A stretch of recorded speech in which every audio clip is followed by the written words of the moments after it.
Olá, eu sou a professora Jaqueline de Souza e você está no Análise Econômica, um programa em parceria aqui do 100 Meias Verdades com o curso de Ciências Econômicas da URCA em Iguatu. E hoje eu pretendo falar de um assunto sério, extremamente importante para a geopolítica e para a vida do cidadão comum, o PIX.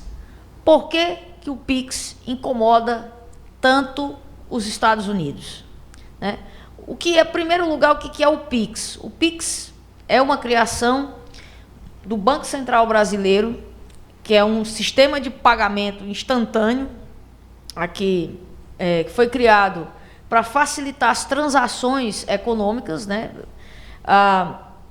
Vamos dizer assim, o pai do PIX, né, não é nenhum presidente ou ex-presidente da República. Na verdade, foi criado por um grupo de servidores públicos concursados do Banco Central, liderados por Carlos Brant, engenheiro do Banco Central. Então, esse sistema de pagamentos que foi criado no Brasil e se popularizou muito aí após a pandemia, tem chamado a atenção do governo americano, das empresas norte-americanas, por conta de seu sucesso e uma tecnologia, inclusive, que tem sido referência no mundo sobre sistema de pagamentos instantâneo. Se a gente observar algumas matérias da imprensa nacional, eu vou trazer algumas para vocês, como, por exemplo, aí da revista Exame, ela mostra, né, que Pix e Drex, faz uma pergunta, né? Pix e Drex ameaçam os Estados Unidos? Drex seria a moeda, o real, né, digital. Ameaçam os Estados Unidos? Dólar e empresas como Mastercard e Visa podem perder espaço. Como assim? Bom, gente, toda vida que você e eu usamos um cartão de débito ou de crédito, essas estruturas de pagamento, ou seja, o Pix, na verdade, é uma estrutura de pagamentos, assim como é a Visa e a Master. Só que o Pix é público, é do governo brasileiro, é do Estado brasileiro, ou seja, são de todo, o Pix pertence a todo brasileiro, e a Mastercard e a Visa têm o seu dono, é uma empresa privada. Então, toda vez que você e eu usamos um cartão do banco que tem a bandeira Mastercard, Visa ou qualquer outra bandeira, só estou usando essas duas bandeiras porque são elas que mais perderam com a chegada do Pix. Quando você usa o seu cartão de crédito ou de débito, que tem essas bandeiras, esse sistema de pagamento, ou seja, eles debitam, ou seja, uma taxa toda vez que você vai fazer uma operação. Ele cobra uma taxa toda vez que você vai fazer uma operação financeira. Seja passar no cartão de crédito, seja debitar no cartão de débito. Certo? Então, é simples você entender. Ninguém fala mais em TED nem DOC, né? Quando você ia fazer um depósito bancário, que você lá tinha que pagar uma taxa. Esse depósito muitas vezes não era no mesmo dia, ele só caía esse dinheiro no outro dia, às vezes com 2 dias, tá certo? Então ninguém lembra mais disso. Cartão de débito, por exemplo, facilitou muita coisa. Cartão de crédito facilitou também muita coisa. Mas o sistema de fazer depósitos de pagamentos ainda estava atrelado ao sistema bancário TED e DOC, certo? Então, o Pix, ele veio para revolucionar a forma como você envia e recebe dinheiro. Vou fazer aqui uma analogia bem simples. Você lembra, antes do WhatsApp, né, as tecnologias que nós utilizamos no nosso dia a dia, as redes sociais, elas já estão tão presentes no nosso dia a dia que a gente nem lembra como era a nossa vida sem o WhatsApp, sem o Facebook, sem o Instagram, né? Empresas que pertencem à Meta, né, do Mark Zuckerberg. Mas você lembra quando não existia o WhatsApp, que você queria mandar uma mensagem para alguém, você usava SMS, você mandava mensagem de texto. Só que no Brasil, essas mensagens de texto de operadoras, né, das operadoras que nós temos, você tinha que pagar uma taxa, né, debitava ali, vamos dizer, dos créditos que você tinha de telefonia. Qual foi a revolução do WhatsApp? Por que o WhatsApp pegou e fez tanto sucesso no Brasil? Porque quando o WhatsApp surgiu, você então podia passar uma mensagem instantânea com o seu número de celular, né, da sua telefonia celular, fazer ligação, inclusive, sem pagar nada. Então, essa revolução do WhatsApp, por isso que fez o Brasil ser um dos países que mais se utiliza dessa ferramenta de mensagem, né, de texto. Por exemplo, o WhatsApp não é um fenômeno global, né? Os países europeus preferem o Messenger do Facebook ou o Direct do Instagram.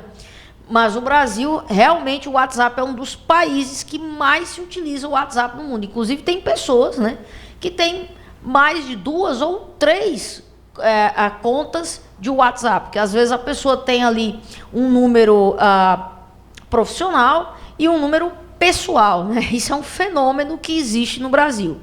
Então, para você entender o que foi o impacto do Pix nas transações financeiras do Brasil, é a mesma coisa de você comparar o impacto que foi a chegada do WhatsApp em relação ao que era antes as mensagens de texto das telefonias de celular. Aí você imagina uma coisa, bom, como todo mundo gosta, né, de mandar mensagem sem receber ou sem ter que pagar nada, certo? O Pix, como é uma estrutura de pagamento, ou seja, uma estrutura para que possa haver transações financeiras públicas, ou seja, o cidadão, ou seja, nós não pagamos nada por utilizar o Pix. Você tem noção do quanto deixou-se de DocTed, praticamente sumiu, né? Você tem noção de quanto que saiu do débito para o Pix, ou seja, do cartão de débito para o Pix? Muito bem. O Banco Central anuncia que no ano de 2025, ou seja, ano passado, está em matéria do G1, que o Pix movimentou, gente, 35,4 trilhões de reais. Ou seja, todos os Pix enviados nesse país, desde 1 centavo até Pix de valores muito mais altos, até Pix milionários, somando tudo isso deu 35,4 trilhão. Isso significa que é 35 trilhões 400 bilhões de reais que foram movimentados. Gente, aí você tem uma noção do quanto as empresas Visa e Master perderam. Porque se você colocar uma taxazinha só de 0,01% por transação, seja no crédito, seja no débito, aí vai passar de bilhão o prejuízo da Visa e do Master. Então, gente, o primeiro ponto que a gente precisa compreender é que o Pix causou um tremendo prejuízo para essas duas empresas. E também causou um prejuízo para o WhatsApp. Por quê? Por isso que eu comecei com a analogia do WhatsApp e a SMS, né? Porque quando o Pix foi lançado, o WhatsApp, a empresa, né, a Meta, queria lançar no Brasil o WhatsApp Pay. Inclusive, tem aí a ferramenta que eu pelo menos nunca usei o WhatsApp Pay. Por quê? A existência do Pix, ou seja, você fazer pagamentos instantâneos e gratuitos, sem pagar taxa, praticamente torna a existência de outras formas de pagamento no Brasil, digital, dessa forma, sem nenhuma valia. E quando o WhatsApp lança o WhatsApp Pay e queria usar o Brasil e a Índia como os dois primeiros países para fazer o lançamento dessa nova tecnologia na sua rede social, o governo brasileiro adiou esse lançamento do WhatsApp Pay para poder lançar o Pix. E é por isso, então, que a empresa acusa o Brasil de ter métodos, vamos dizer assim, desonestos na concorrência, né? Ou seja, de não se fazer uma concorrência justa.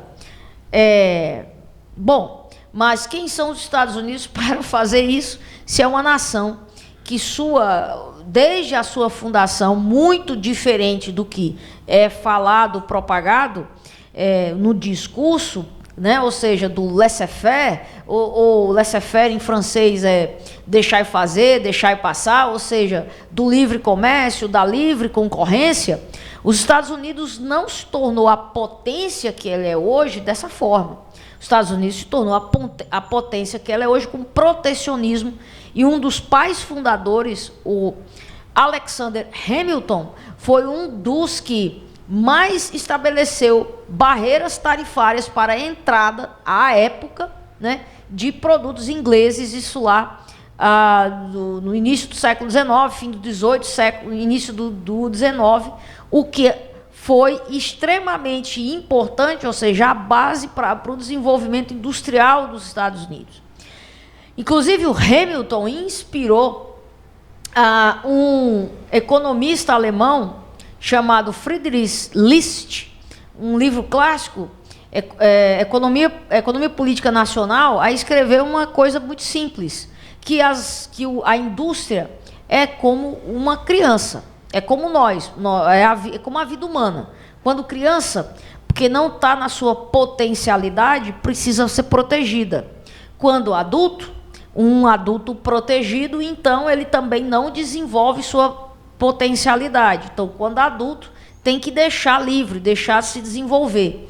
Então, a livre concorrência só funciona para empresas robustas. Empresas pequenas também não funcionam, porque você vai ser engolido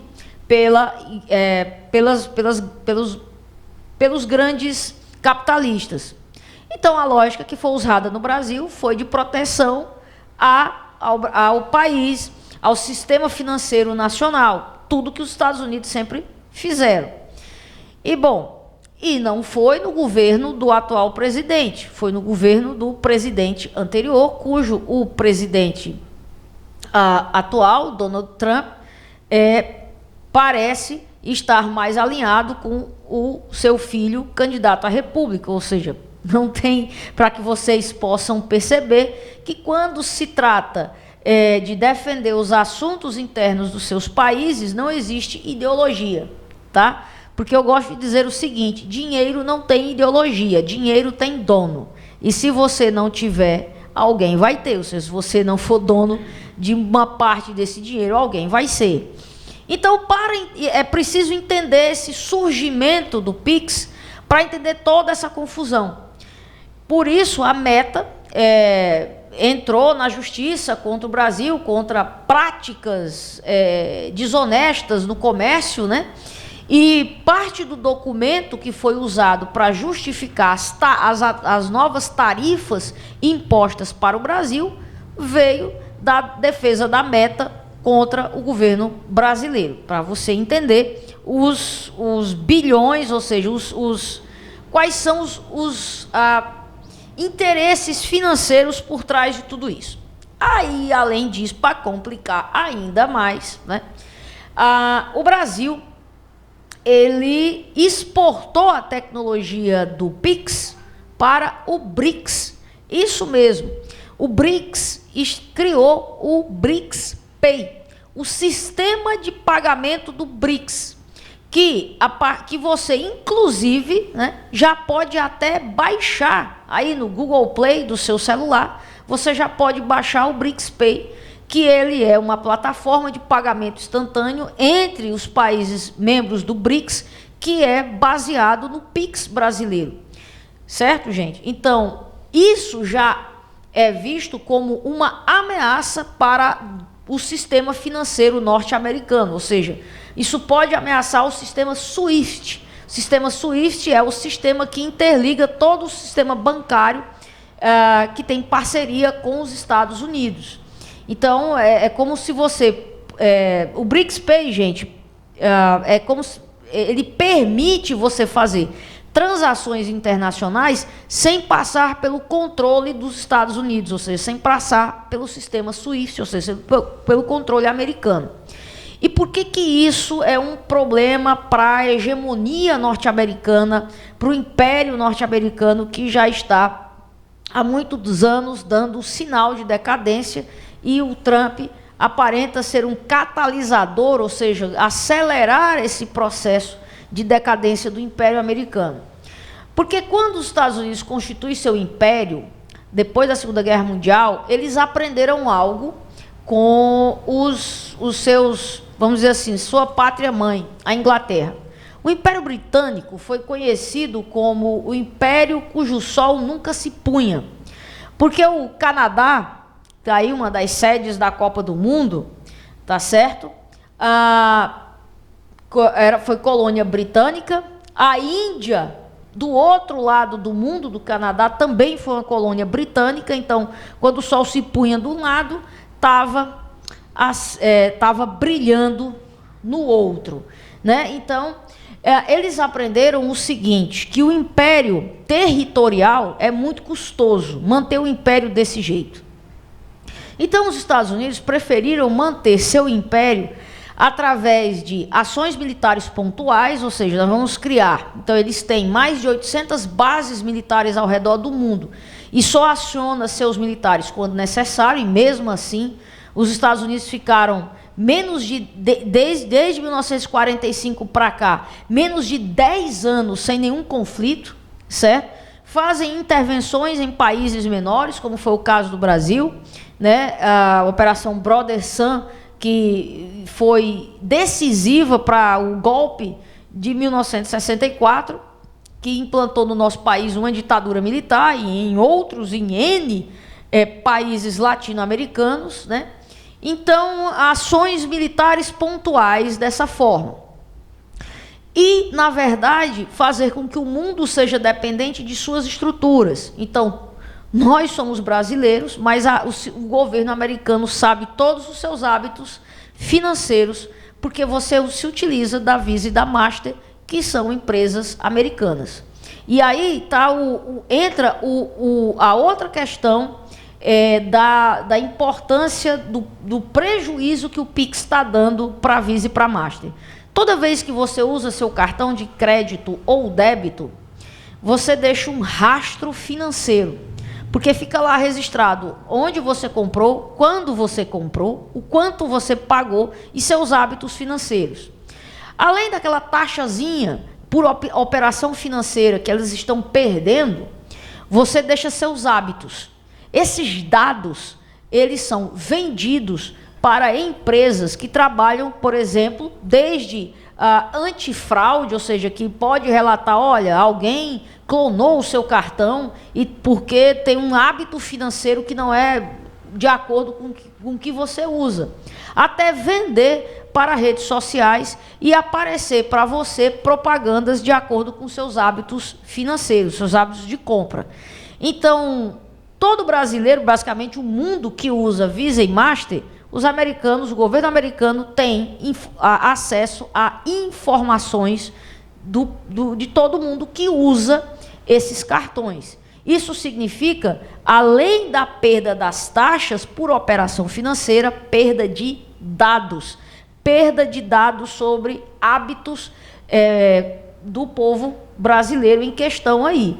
Então, é perda de dado, e isso, o Pix proporcionou uma enorme bancarização da população brasileira, e foi essencial para os pequenos, né, trabalhadores, para os MEIs, para os pequenos informais. Isso tudo às cegas do governo norte-americano.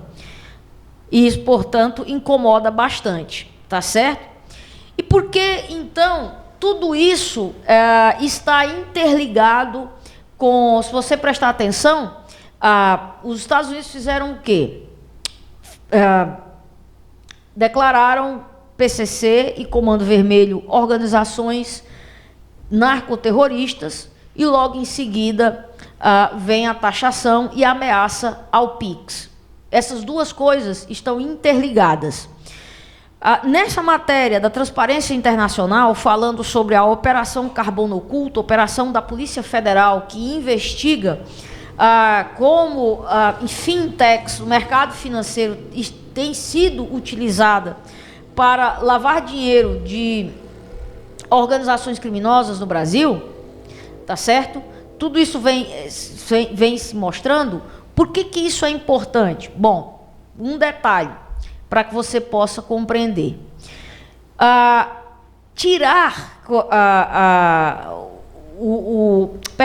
Classificar PCC e CV como organizações terroristas, isso tira do poder do FBI, o FBI, o poder de investigar essas duas organizações. Por quê? Para que você possa entender como é estruturado a polícia nos Estados Unidos, as questões militares nos Estados Unidos, o que seria a nossa Polícia Federal lá nos Estados Unidos é o FBI. Então, o FBI trata de, como é uma polícia, então ela trata de organização criminosa. Quando se trata de terrorismo, sai da alçada do FBI, porque deixou de ser um criminoso comum, passa a ser um terrorista, e então quem vai agir é a CIA, que é uma agência de inteligência. O FBI é técnico, ele age como polícia, ele tem cabeça de polícia. Então há uma enorme cooperação entre FBI, Interpol, Polícia Federal Brasileira e outras polícias ao redor do mundo para poder buscar criminosos, enfim, que tem atuação internacional. A CIA, ela já é uma agência de inteligência. A agência de inteligência pensa geopoliticamente, não pensa de forma técnica. Então, terrorista, o que é ser um terrorista? O que define ser um terrorista para os Estados Unidos? Vai depender do interesse americano. O atual presidente da Síria, que foi membro da Al-Qaeda, que foi membro do Estado Islâmico, era considerado terrorista até um dia desse. Hoje não é mais, porque ele está correspondendo aos interesses dos Estados Unidos. Então, terrorista é uma definição política para os Estados Unidos. Isso significa, ou seja, que se é contra os nossos interesses, vira terrorista. Se é a favor dos nossos interesses, deixa de ser terrorista. Ditaduras também. Então, o Irã é uma ditadura islâmica, cruel, principalmente com as mulheres. Mas muito pior do que o Irã é a Arábia Saudita. No Irã, existem igrejas cristãs extremamente perseguidas. É para se falar. Existe, inclusive, a maior população judaica no Oriente Médio fora de Israel. Sabia disso? Sabia que a rainha Esther, pois aí, dá um Google, bota assim, túmulo da rainha Esther. Sabia que a rainha Esther está enterrada no Irã e que tem uma peregrinação judaica para o túmulo dela e de Mordecai? Pois é, nada disso existe na Arábia Saudita. Não existe nenhuma igreja de nenhuma outra religião na Arábia Saudita, a não ser somente o Islã. E os Estados Unidos não a classifica como um país terrorista, como uma ditadura que persegue os direitos civis, religiosos de mulheres e da liberdade de expressão. Por quê? Porque a Arábia Saudita defende os interesses dos Estados Unidos. Tá certo? Por conta disso, o PIX, então, é importante classificar CV e PCC como organizações terroristas. Por quê? Porque isso dá aos Estados Unidos o poder de fazer intervenções em outros países, com justificativas que eles simplesmente podem inventar.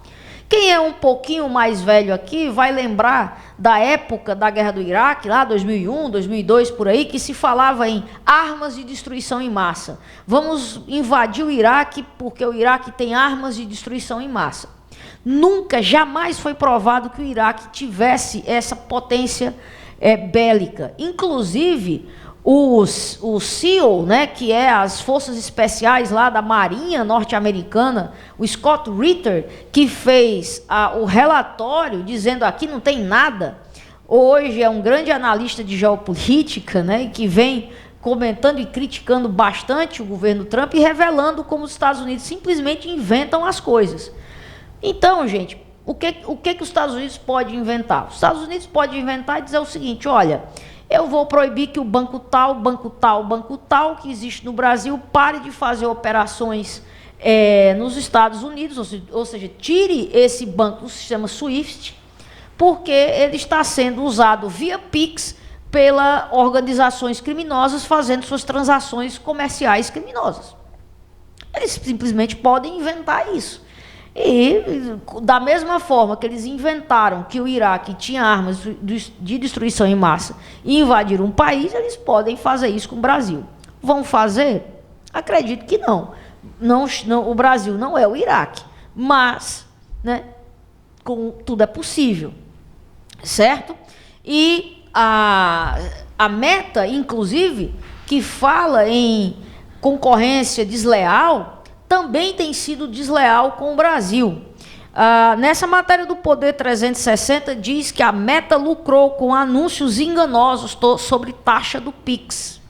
Lembra daquele tempo das fake news, que o Pix ia ter taxa, que até R$5.000 você ia pagar, passou de R$5.000 você ia pagar a taxa, não sei o quê. Olha só que já foi descoberto quem é que está por trás disso tudo, tá? Bom, isso exemplifica, gente, uma fase do capitalismo que a gente está vivendo muito diferente. Tanto que o ex-ministro, que seria ministro da Fazenda aqui no Brasil, da Grécia, Yannis Varoufakis, criou esse termo chamado tecno-feudalismo. Ou seja, o que é um técnico-feudalismo? Na época do feudalismo, o senhor feudal detinha todos os meios de produção e os servos simplesmente trabalhavam em troca de um pedaço de terra, de alimento, de proteção. As pessoas não tinham dinheiro, ou seja, o feudo era autossuficiente e o senhor feudal mandava em tudo. Então, o Yannis, vou ler aqui porque é em grego, né? É complicado. Varoufakis, ele então vem defendendo que nós estamos voltando a uma espécie de feudalismo, só que da tecnologia. Essas empresas, 5, 6 empresas no mundo, detêm todos os dados e querem controlar o mundo através dos dados que nós produzimos. Ou seja, se antigamente um servo era lá um produtor de trigo ou cevada na Europa, nós agora somos produtores de dados. Inclusive, esse programa aqui gravado no YouTube está produzindo dados que pode enriquecer essas empresas. Mas como enriquece essas empresas? Como esses dados enriquecem? Como é que dados enriquece alguém? Da forma como eu falei para você, porque revela hábitos de consumo. Isso tanto pode criar um mercado, tanto de proteção contra golpes, como pode também lhe encher de anúncios. Então, são N coisas que se pode fazer com dados, inclusive a vigilância das pessoas, tá? Neste sentido, quanto mais avança a tecnologia, quanto mais se usa a IA, quanto mais você usa a IA, mais você ensina a IA a ser contra um ser humano. Então, quanto mais você está usando ChatGPT, DeepSeek, todas essas Gemini, todas essas IAs que existem aí, você está ensinando a inteligência artificial a ir contra o ser humano. Então, essas empresas, elas lucram absurdamente porque estão agora num processo de automação de que antes você precisa de um ser humano para fazer o trabalho. Por isso a BBC fala aí que a Amazon, do Jeff Bezos, confirmou a demissão de 16 mil funcionários. E o que tudo isso tem a ver com o Pix? Isso tudo tem a ver com o Pix porque nós não estamos fornecendo dados para essas empresas que querem mandar no mundo, né? O técnico feudalismo que o Yannis, né, vamos chamar ele assim, o ex-ministro das Finanças da Grécia falou. Nesse sentido, o Brasil, então, decidiu proteger o Pix, reconhecendo como marca de alto renome aí da matéria do Instituto Nacional de Propriedade Industrial. O Pix, sem dúvida nenhuma, gente, é a maior tecnologia financeira criada no mundo. No mundo. Nenhum país, o mundo inteiro inveja o Pix brasileiro. Está aí a China, altamente tecnológica, não criou o Pix. O Japão não criou algo como o Pix. Quem criou o Pix foi o Brasil. Então, o mundo inteiro inveja esse sistema de pagamento instantâneo, inclusive base para o BRICS-Pay, que até renomado economista do Banco Mundial falou que é uma ameaça ao sistema do dólar, né? A hegemonia do dólar. E por que os Estados Unidos têm medo desse fim da hegemonia do dólar? Por quê? Porque o dólar é uma moeda que vale pela fé. Não existe lastro. Então, quando foi criado o sistema ouro-dólar no fim da Segunda Guerra Mundial, através da Conferência de Bretton Woods, então ficou determinado que o comércio internacional ia ser feito, a moeda de reserva internacional ia ser o dólar. O comércio internacional ia ser feito em dólar. Só que a quantidade de dólar que deveria estar no mercado tinha que ser igual ao número de ouro que tinha nos bancos centrais de cada país, né? Tá aí os Estados Unidos com o famoso Fort Knox, né? Muito popular em filmes, né? Principalmente filmes da década de 40, 50, que eram filmes de gangster, né? Que roubava banco, roubava forte, tudo, barras de ouro. Em 1971, o Richard Nixon decidiu então acabar com isso e dizer, olha, o dólar não precisa ser mais lastreado em ouro, ou seja, a mesma quantidade de dólar circulando, eu não preciso ter o ouro depositado no Banco Central para garantir que aquela nota pintada de verde vale aquilo mesmo, ou seja, aqueles $500 tem lá 500 dólares em ouro, coisa real, palpável, que você pega para dizer que aquilo vale. O Nixon disse, não, o dólar vale pela fé. Se tornou uma moeda fiduciária. O que isso significa? Vale apenas pela confiança da economia americana. Isso significa o quê? Que o dólar vale a confiança que eu acredito na economia americana. Se a economia americana vai ruindo, o dólar perde confiança. E, do outro lado, também é verdade. Se as pessoas deixam de fazer comércio internacional com dólar e o dólar deixa de ser a moeda de reserva no mundo, os Estados Unidos está falido, porque sua economia é baseada numa moeda que vale pela confiança, pela fé. Tá? Neste sentido, para a gente encerrar o programa de hoje, o ex-presidente do Banco Central, para poder aqui a gente tirar se você achar que não, o Pix, tirar qualquer viés ideológico que você possa ter. Mais uma vez eu repito, dinheiro não tem ideologia, dinheiro tem dono. E se não for você, vai ser alguém. Certo? O Henrique Meirelles, nessa matéria que você pode ler do Estadão, ele diz o seguinte: Pix é melhor do que todo o sistema de pagamento dos Estados Unidos. Você quer duvidar? A gente tem um complexo de vira-lata, né? Que a gente acha que todo mundo é melhor do que a gente. Inclusive, nós estamos em ano de Copa do Mundo, isso surgiu depois do Maracanazo, né, que nós perdemos para o Uruguai em 1950, que fez até mudar a cor da camisa do Brasil. Você sabia disso? A camisa do Brasil era branca. Por conta daquele trauma, mudou para a camisa amarela, né, que se usa até hoje, né, que ganhou 5 Copas do Mundo. Então, nós temos muito esse complexo de vira-lata. A gente acha que tudo que é feito lá fora é melhor do que a gente.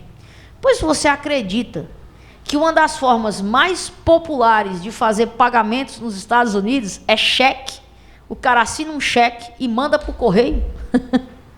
Não faz nem depósito bancário, o cara assina um cheque e manda por correio. Você acredita nisso? Nos Estados Unidos.